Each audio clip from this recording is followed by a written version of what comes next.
นะครับก็ขอขอบคุณนะครับที่ได้รับเป็นประธาน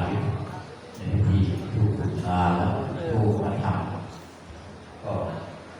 เป็นเท่าที่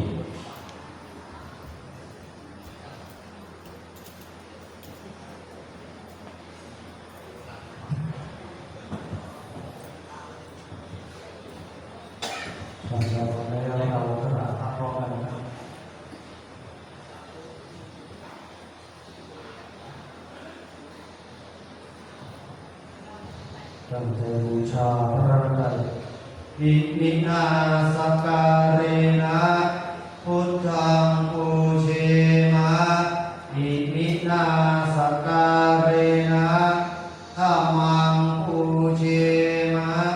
อิมินาสการะนะสังฆังปูเชมะ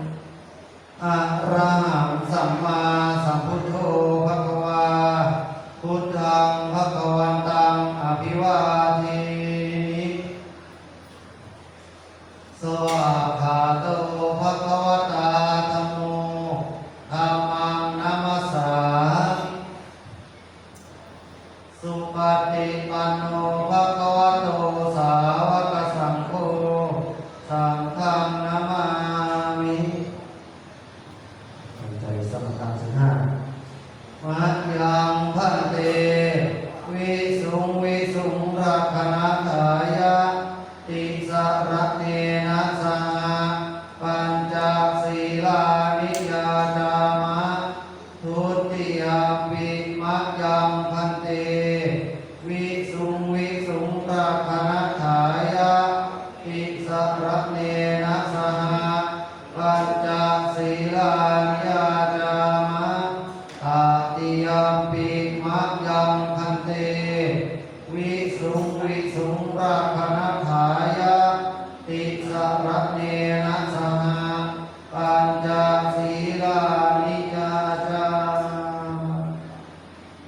นะโมตัสสะภะคะวะโตอะระหะโตสัมมาสัมพุทธัสสะนะโมตัสสะภะคะวะโตอะระหะโตสัมมาสัมพุทธัสสะนะโมตัสสะภะคะวะโตอะระหะโตสัมมาสัมพุทธัสสะนะโมตัสสะภะคะวะโตอะระหะโตสัมมาสัมพุทธัสสะนะโมตัสสะภะคะวะโตอะระหะโตสัมมาสัมพุทธัสสะนะโมตัสสะภะคะวะโตอะระหะโตสัมมาสัมพุทธัสสะ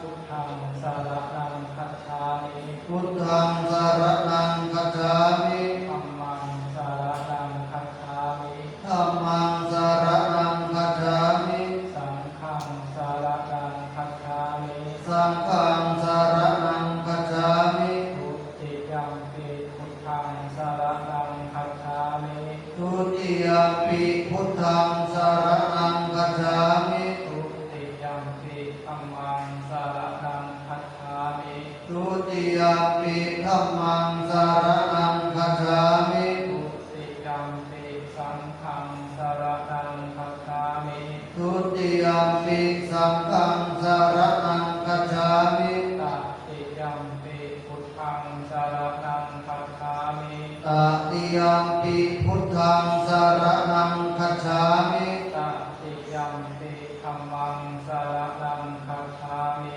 ตติยัมปิธัมมังสรณังคัจฉามิตติยัมปิสังฆังสรณังคัจฉามิตติยัมปิสังฆังสรณังคัจฉามิปานาติปาตาเสรมณีสิกขาปะทังสมาธิยามิปานาติปาตาเวรมณีสิกขาปะทังสมาธิยามิอะทิลา ทานาเวระมณีสิกขาปะทังสมาธิยามิ อาทินาทานาเวระมณีสิกขาปะทังสมาธิยามิ กาเมสุมิชาจาราเวระมณีสิกขาปะทังสมาธิยามิ กามิสุมิชฌาจาราเวระมณีสิกขาปะทังสมาธิยามิ มุสาวาทาเวระมณีสิกขาปะทังสมาธิยามิ มุสาวาทาเวระมณีสิกขาปะทังสมาธิยามิ สุราเมรยมัจจปมาทัฏฐานาเวระมณีสิกขาปะทังสมาธิยามิ สุราเมระยะมัชฌะปมาทฐานาเวระมณีสิกขาปะทังสมาธิยามิ อิมานิปัญจสิกขาปะทานิสีเรนะสุขติยันติ สาธุ สีเรนะโภคสัมปทา สาธุ สีเรนะนิพุตติยันติ สาธุ ตัสมาเสรังวิโสทะเย สาธุรัมวาจโรกาธิปติสามปฏิกัตัญชรีอธิวาลังยาจาธาสันติทัสสตาปรัจจกัจฉาติกาเทเสตุธัมมังอนุกัมปิมังปัจจา นะโมตัสสะภะคะวะโตอะระหะโตสัมมาสัมพุทธัสสะนะโมตัสสะภะคะวะโตอะระหะโตสัมมาสัมพุทธัสสะนะโมตัสสะภะคะวะโตอะระหะโตสัมมา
ริสุจักปริสเร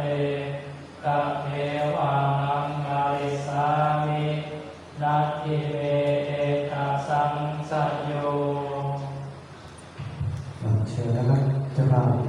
ประเคนขอท่านนะครับลูกๆธิดาเชิญนะครับลุกขึ้นเลยขอท่านนะครับ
ก็คืนนี้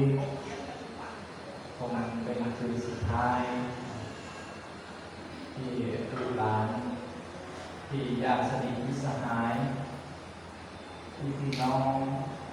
จะมีโอกาสได้มาร่วมบุญได้มาฟังอภิธรรม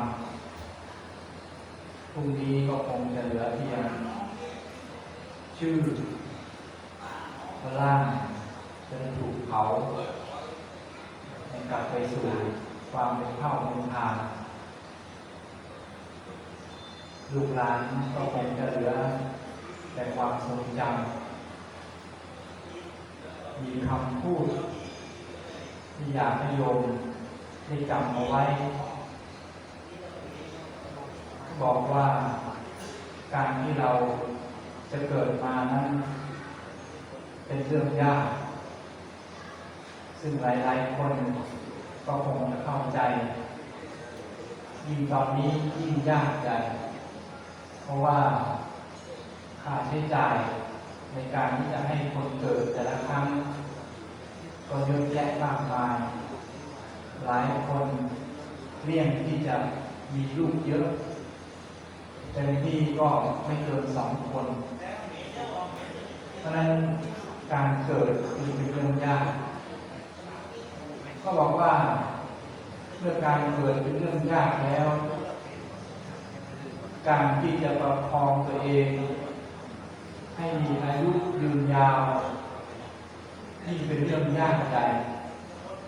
เดี๋ยวนี้ใครจะอายุได้80ก็เป็นเรื่องยากยิ่งกว่านั้นอีกเขาบอกว่าการเกิดเป็นเรื่องยากแล้วการมีอายุยืนเป็นเรื่องยากแล้วเมื่อมีอายุยืนแล้วร่างกายแข็งแรงยิ่งยากใหญ่ยิ่งกว่านั้นอีกเขาบอกว่า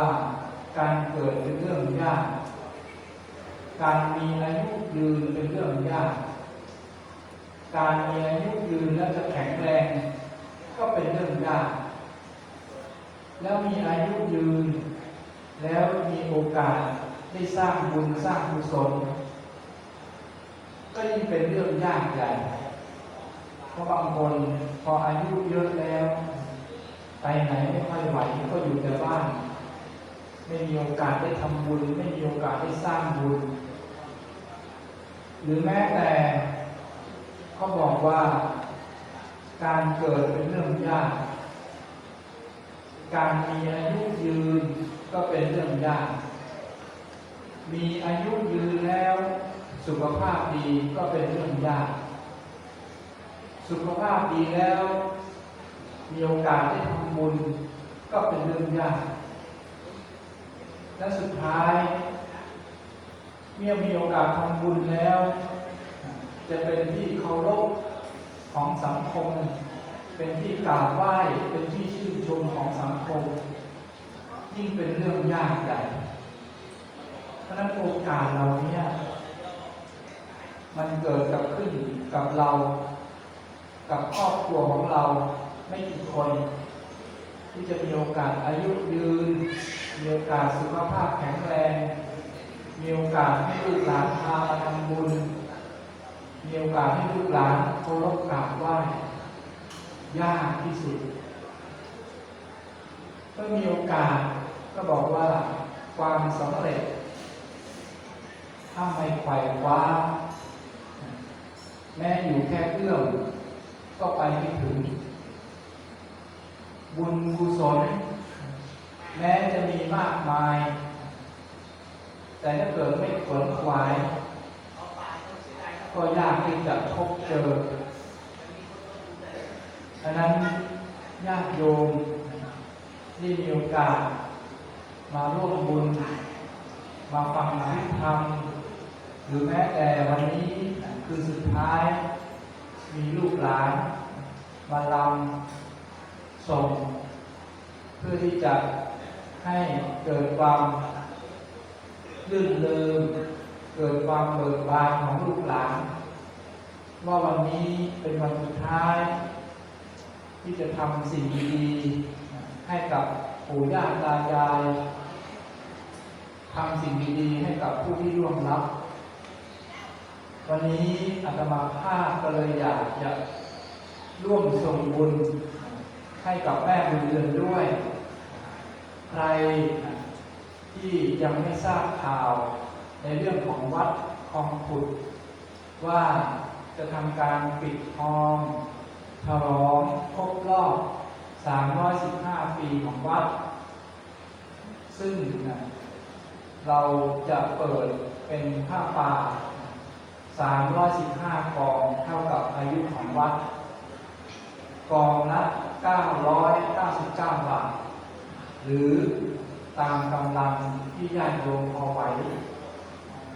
วันนี้ถ้าโยมได้ร่วมบุญในวันนี้ได้แจ้งชื่อในวันนี้ก็เหมือนโยมได้เปิดโอกาสให้ตัวเองได้เปิดโอกาสสร้างบุญให้กับแม่บุญเรือนผู้ตายให้มีโอกาสได้เกาะเกี่ยวบุญที่โยมได้ทำเอาไว้ถ้าใครมีโอกาสให้ไขว่คว้าเอาไว้อย่ามองว่า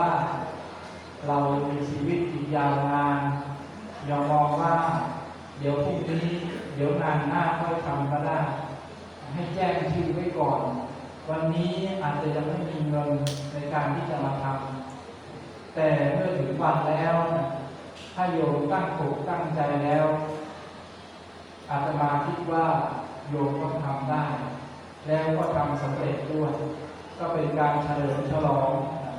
หลังจากที่โบสถ์เราใช้เวลาซ่อมแซมใช้เวลาถึง75 ปีหลังจากที่เริ่มก่อสร้างซึ่งท่านพระครูศาสนานุธิกรเป็นผู้เริ่มต้นก่อสร้างตั้งเสาวางเข็มเมื่อปีพ.ศ. 2492หลังจากที่ท่านได้รับหน้าที่เป็นเจ้าอาวาสเพราะฉะนั้นก็ได้ร่วมบุญกันหลายๆส่วนหลายๆฝ่ายโดยเฉพาะวันนี้คนที่มาในงานสวดอภิธรรมก็ได้อานิสงส์ได้ร่วมบุญไปด้วยก็ขออนุโมทนาบุญล่วงหน้ากับญาติโยมกับลูกหลานกับญาติสนิทมิตรสหายที่มาในคืนสุดท้ายมาเป็นกำลังใจมาเป็นกำลังบุญขอผลบุญที่โยมจะได้ทำในวันนี้และในโอกาสข้างหน้าได้เป็นกระบะเป็นเดชะหนุนนำญาติโยมทุกคนทุกท่านให้มีความเจริญด้วยอายุวันนะสุขะภละปฏิภาณธรรมสารสมบัติธรรมสารสมบัติคิดหวังสิ่งใดที่เป็นไปด้วยความชอบประกอบด้วยธรรมก็ขอให้สิ่งนั้นจงเป็นธรรมสำเร็จสมดังตั้งใจด้วยกันทุกท่านทุกคนเถิด สาธุ ยะถาวาริวหาปุราปาริปุเรนติสาคารังเอวะเมวะอิโตทินังเปตานังอุปกปปติอิจิตังปฏิตังตุมหังคิปะเมวะสมิจจตุสัพเพปุเรนตุสังกปปาจันโทปนะระโสยะถามะมิโชติระโสยะถานิวันจันตุสัพพะโรโควินาศตุมาเตภวัตวันตรายโยสุขีทีขา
อิทังเมยาตินังโหตุสุขิตาโหนตุยาตโย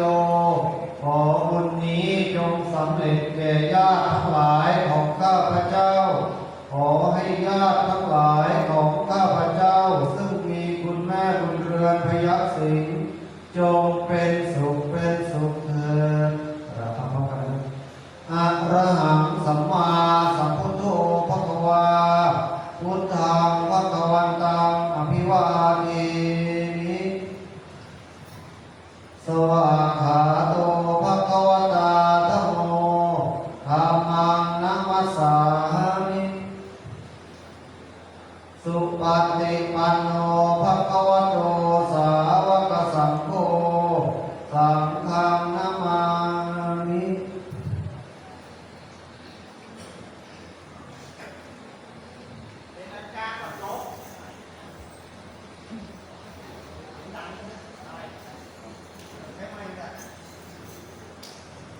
นี้เรา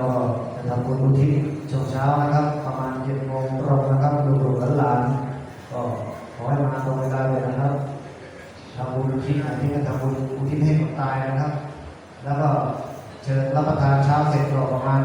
8:45นะครับเราจะทำพิธีขอขมาลาโทษศพนะครับต่อเลยนะครับประกาศให้ได้รับทราบเลยนะครับ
คืนนี้เดินเดี่ยวนี่ก็ต้อง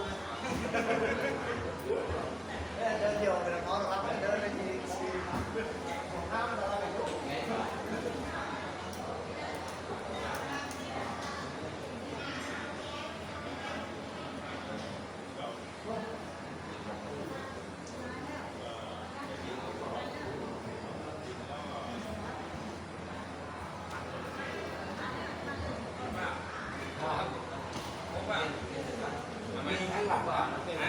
มีข้างหลังเทียบเลยครับ